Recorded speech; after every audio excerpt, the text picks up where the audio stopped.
বিএনপির কি আকাল পড়েছে? আওয়ামী লীগ থেকে লোক আমদানি করতে হবে। দেশ অনিশ্চয়তার দিকে চলে যাচ্ছে বললেন আমির খসরু। যেতে দিলে তো বলতেন ছেড়ে দিলাম কেন, ফারিয়াকে নিয়ে স্বরাষ্ট্র উপদেষ্টা।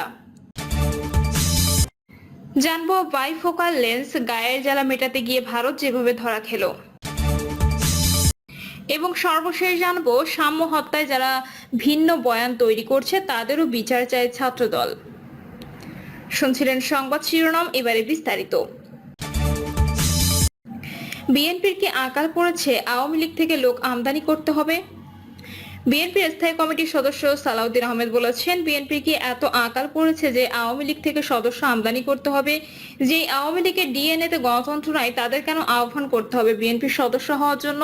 সালাউদ্দিন বলেন, গত বছরের 5ই আগস্ট বাংলাদেশের মানুষ আওয়ামী লীগকে বিতাড়িত করে দিয়েছে। আওয়ামী লীগ ইতিহাসের জঘন্যতম গণহত্যাকারী। তাদের রাজনৈতিক মৃত্যু হয়েছে। আজ পর্যন্ত তারা নিজেদের অপকর্মের জন্য কোনো অনুশোচনা বা ক্ষমা প্রার্থনা করেনি। উল্টো তারা গণঅভ্যুত্থানের সময় আন্দোলনকারীদের দুষ্কৃতকারী বলে আখ্যায়িত করছে। তারা কিভাবে বাংলাদেশ রাজনীতি করতে পারবে? বা আমাদের নেতা তারেক রহমান 2023 সালে রাষ্ট্র কাঠামো মেরামতের 31 দফা কর্মসূচি ঘোষণা দিয়েছিলেন। আমরা জানতাম একদিন নিষ্ঠুরভাবে ফ্যাসিবাদের পতন হবে। যারা দেশের জনগণকে হত্যা, পঙ্গু, গুম, অপহরণ করেছে তাদের কাঠগড়ায় দাঁড়াতে হবে। বাংলাদেশে যেন কোনোদিন আর স্বৈরশাসক বা ফ্যাসিবাদের উৎপাদন না হয় সেদিকে খেয়াল রাখতে হবে। দেশ অনিশ্চয়তার দিকে চলে যাচ্ছে বললেন আমির খসরু। বর্তমান অন্তর্বর্তী সরকার গণতান্ত্রিক প্রক্রিয়া উত্তরণের জন্য প্রয়োজনীয় সবকিছুকে উপেক্ষা করছে।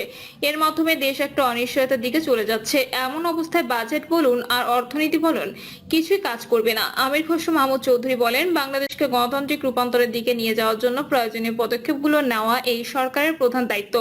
এই মুহূর্তে আমরা কোথায় যাচ্ছি, আগামী দিনে বাংলাদেশ কোথায় যাবে, এই সরকার কতদিন থাকবে, নির্বাচন কবে হবে, নির্বাচনের পরে বাংলাদেশ কোথায় যাবে, এই বিষয়গুলো সবার মনে কাজ করছে। এখানে আমরা কোনো নিশ্চয়তা দেখতে পাচ্ছি না। যেতে দিলে তো বলতেন ছেড়ে দিলাম কেন, ফারিয়াকে নিয়ে স্বরাষ্ট্র উপদেষ্টা। স্বরাষ্ট্র উপদেষ্টা জাহাঙ্গীর আলম চৌধুরী বলেছেন, ঢাকায় সিনেমার নায়িকা নুসরাত ফারিয়ার মামলা তদন্ত শেষ না হওয়া তিনি নিরপরাধ কি তা না এখন স্পষ্ট নয়, আর সেই কারণেই তাকে গ্রেপ্তার করা হয়েছে। কুরবানির ঈদ উপলক্ষে সচিবালয়ে আইন শৃঙ্খলা সংক্রান্ত সভা শেষে সাংবাদিকদের প্রশ্নের উত্তরে তিনি কথা বলেন। বৈষম্য বিরোধী আন্দোলনের বহু মামলায় নিরীহ লোকজন হয়রানির শিকার হচ্ছে বলে অভিযোগ উঠেছে। এ বিষয়ে দৃষ্টি আকর্ষণ করা হলে জাহাঙ্গীর আলম বলেন, নিরীহ মানুষ যেন হয়রানির শিকার না হয় সে বিষয়ে আমরা অনেকবার বলেছি। আমরা বলেছি শুধু দুষ্কৃতকারীরা যেন আইনের আওতায় আসে এবং শাস্তি পায়, কোন একটা নিরীহ লোক যেন ভোগান্তির শিকার না হয়। সাংবাদিক প্রশ্ন রাখেন, তাহলে চিকিৎসার জন্য থাইল্যান্ড যেতে চাওয়া নুসরাত ফারিয়াকে গ্রেপ্তার করা হলো কেন? জবাবে স্বরাষ্ট্র উপদেষ্টা বলেন, ওনার বিরুদ্ধে তো তদন্ত শেষ হয়নি। তদন্ত শেষ হওয়ার আগে তো আমরা বলতে পারবো না। এই অবস্থায় আবার ছেড়ে দিলে আপনারাই বলবেন যে ছেড়ে দিলাম কেন। বৈষম্য বিরোধী আন্দোলনের এক হত্যা চেষ্টা মামলায় সকালে ঢাকার শাহজালাল বিমানবন্দরে গ্রেপ্তার হন নুসরাত ফারিয়া। সকালে শুনানি নিয়ে তাকে কারাগারে পাঠানোর আদেশ দেন আদালত। এক সাংবাদিক জানতে চান, বিজেপি চেয়ারম্যান আন্দালিব রহমান পার্থের স্ত্রীর বিরুদ্ধে কোনো মামলা ছিল না, তাহলে তাকে কেন আটকানো হলো? জবাবে জাহাঙ্গীর আলম বলেন, বিদেশ যাত্রার ক্ষেত্রে একটা পলিসি আছে, ওই পলিসির মধ্যে যারা পড়ে তাদের আটকানো হয়। আন্দালিব রহমান পার্থর স্ত্রী শেখ সায়রা শারমিন গত 13 মে বিদেশ যাওয়ার সময় শাহজালাল বিমানবন্দরে বাধার মুখে পড়েন। পরে তিনি থাইল্যান্ড যেতে সক্ষম হন। নায়িকা নুসরাত ফারিয়া গ্রেপ্তারের ঘটনাকে বিব্রতকর বর্ণনা করে ফেসবুকে পোস্ট দিয়েছেন সংস্কৃতি উপদেষ্টা মোস্তফা সরোয়ার ফারুকী। তিনি বলেছেন, আমাদের সরকারের কাজ জুলাইয়ের প্রকৃত অপরাধীদের বিচার করা। ঢালাও মামলার ক্ষেত্রে আমাদের পরিষ্কার অবস্থান, প্রাথমিক তদন্তে সংশ্লিষ্টতা না থাকলে কাউকে গ্রেপ্তার করা হবে না এবং সেই নীতি অনুসরণ করা হচ্ছিল। ফারিয়ার বিরুদ্ধে এই মামলা তো অনেকদিন ধরেই ছিল। সরকারের পক্ষ থেকে তদন্ত শেষ হওয়ার আগে গ্রেপ্তারের কোনো উদ্যোগ নেওয়ার বিষয়ে আমার নজরে আসেনি। এ বিষয়ে দৃষ্টি আকর্ষণ করা হলে স্বরাষ্ট্র উপদেষ্টা জাহাঙ্গীর বলেন, তিনি কি বলছেন সেটা তো আর আমি জানি না, তবে একটা কথা হচ্ছে মত প্রকাশের স্বাধীনতা, যার যার ব্যক্তিগত মত প্রকাশের স্বাধীনতা তো থাকবেই। বাইফোকাল লেন্স গায়ের জ্বালা মেটাতে গিয়ে ভারত যেভাবে ধরা খেলো। ভারত ও পাকিস্তানের 87 ঘন্টার পাল্টাপাল্টি সামরিক হামলার অবসান হলেও এর জের রয়ে যাবে আরো কয়েকদিন। 10ই মে ভারত ও পাকিস্তানের যুদ্ধবিরতি ঘোষণার কয়েক ঘন্টার মধ্যে যুদ্ধবিরতি লঙ্ঘনের অভিযোগ আসে উভয় পক্ষ থেকে। এ ধরনের পরিস্থিতিতে এসব অভিযোগ আসা অস্বাভাবিক নয়। যুদ্ধ পরবর্তী পরিস্থিতিতে এ ধরনের বাদ প্রতিবাদ থাকবেই। উভয় দেশের মিডিয়ার তথ্য ও অপতথ্যের লড়াইও চলবে। পাক ভারতের ক্ষণস্থায়ী সংঘর্ষে এ দুটো দেশের মিডিয়ার রোল ছিল চোখে পড়ার মতো। যে কোনো যুদ্ধে মিডিয়া গুরুত্বপূর্ণ ভূমিকা পালন করে থাকে। নিজ দেশের সাফল্য কথা তুলে ধরা এবং শত্রুপক্ষের বিরুদ্ধে প্রোপাগান্ডা ছড়ানো যুদ্ধেরই একটি অংশ। যুদ্ধে অংশগ্রহণকারী সৈনিক ও নাগরিকদের মনোবল চাঙ্গা রাখার ক্ষেত্রেও মিডিয়ার ভূমিকা অস্বীকার করা যায় না। যুদ্ধের শুরুতেই ভারতের মূলধারার গণমাধ্যম ও ডিজিটাল প্ল্যাটফর্মগুলো এই কাজটি বেশ জোরে সোরে শুরু করেছিল, যা এখনো অব্যাহত আছে। ক্ষণস্থায়ী এ যুদ্ধে পাকিস্তানের বিরুদ্ধে ভারত খুব বেশি সুবিধা করতে পেরেছে বলা যাচ্ছে না। আন্তর্জাতিক মিডিয়ায় চোখ রাখলেই তা আঁচ করা যায়। এ যুদ্ধে ভারত বেশ ক্ষয়ক্ষতির শিকার হয়েছে। 7ই মে গভীর রাতে ভারত আক্রমণ করার পর তাৎক্ষণিক পাল্টা জবাব দিল ভারতের ওপর পুরোদস্তুর আক্রমণের জন্য 3 দিন সময় নিয়েছে পাকিস্তান। ভারতের দাবি তারা একযোগে পাকিস্তানে অবস্থিত 9টি জঙ্গি আস্তানা আঘাত এনেছে। কোনো সামরিক স্থাপনা তাদের নিশানা ছিল না, কিন্তু আদতে দেখা গেল ওই আক্রমণে শিশুসহ 26 বেসামরিক ব্যক্তি নিহত হয়েছেন। নিহতদের মধ্যে জঙ্গি গোষ্ঠীর পরিবারের সদস্যও রয়েছেন। ভারত দাবি করলেও বিশ্বাসযোগ্য কোনো সূত্র তা নিশ্চিত করেছে বলে শোনা যায়নি। ভারতের এই আক্রমণকে সার্বভৌমত্বের ওপর আঘাত বিবেচনা করে পাকিস্তান 10ই মে কাকডাকা ভোরে ভারতের একাধিক সামরিক স্থাপনা সহ একযোগে 36টি শহরে ড্রোন ও ক্ষেপণাস্ত্র হামলা চালিয়ে ব্যাপক ক্ষতি করে।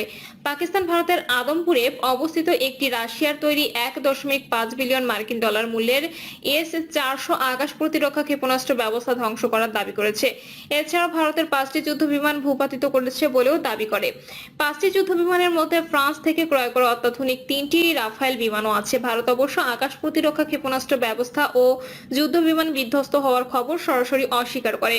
ভারত যুদ্ধ বিমান ধ্বংসের খবর অস্বীকার করলেও সম্প্রতি এক সংবাদ সম্মেলনে দা হিন্দু পত্রিকার পক্ষ থেকে এক সাংবাদিক সামরিক স্থাপনা ধ্বংস সহ রাফেল যুদ্ধ বিমান ভূপাতিত করা নিয়ে পাকিস্তানের দাবির বিষয়ে প্রশ্ন করলে ভারতের এয়ার মার্শাল একে ভারতী ওই সাংবাদিকের প্রশ্নের সরাসরি উত্তর না দিয়ে কিছু ঘুরিয়ে বোঝানোর চেষ্টা করেন। তিনি বলেন, আমরা যুদ্ধ পরিস্থিতিতে রয়েছি, সেখানে ক্ষয়ক্ষতি হতে পারে। ক্ষয়ক্ষতি যুদ্ধেরই একটি অংশ। তবে আপনাদের আসল প্রশ্ন হওয়া উচিত ছিল আমরা কি আমাদের লক্ষ্য অর্জন করতে পেরেছি কিনা। আমাদের প্রধান উদ্দেশ্য ছিল সন্ত্রাসী ঘাঁটিগুলো ধ্বংস করা এবং সেটি সফলভাবে সম্পন্ন হয়েছে। ক্ষয়ক্ষতি যুদ্ধেরই একটি অংশ। এই স্বীকারোক্তির মধ্য দিয়ে যুদ্ধ বিমান বিধ্বস্ত হওয়ার সত্যতাকে এয়ার ভাইস মার্শাল একে ভারতী পরোক্ষভাবে স্বীকার করে নিয়েছে বলেই মনে হয়েছে। ওদিকে মার্কিন যুক্তরাষ্ট্রের দুজন সামরিক বিশ্লেষক ভারতের অন্তত 2টো রাফেল বিমান পাকিস্তান ধ্বংস করেছে বলে আন্তর্জাতিক সংবাদ মাধ্যম রয়টার্সকে জানিয়েছে। এরপর রয়টার্সের পক্ষ থেকে ভারতীয় সামরিক কর্তৃপক্ষের সঙ্গে যোগাযোগ করে তাদের মতামত জানতে চাইলে তারা এ বিষয়ে মন্তব্য করতে অস্বীকার করেন বলে রয়টার্স উল্লেখ করেছে। অপরদিকে বিবিসি জানিয়েছে, ভারতের পাঞ্জাব রাজ্যের ভাতিন্ডার একটি কৃষিক্ষেত থেকে রাফায়েলের ধ্বংসাবশেষ সরানোর ভিডিও তারা যাচাই করে সত্যতা পেয়েছে। এছাড়া যুক্তরাজ্য থেকে প্রকাশিত দি ডেইলি টেলিগ্রাফ 8ই মে এক প্রতিবেদনে রাফায়েল ধ্বংসের খবর প্রকাশ করেছে। তারা আরো জানিয়েছে, ভারত তার পশ্চিম সীমান্তের বিভিন্ন বিমান ঘাঁটিতে আনুমানিক 180টি যুদ্ধ বিমান প্রস্তুত করেছিল, একযোগে পাকিস্তানের প্রতিরক্ষা ব্যবস্থাকে সম্পূর্ণরূপে ধ্বংস করে ভারতের স্ট্র্যাটেজিক সুপ্রিমেসি ইমেজ পুনরুদ্ধারের জন্য।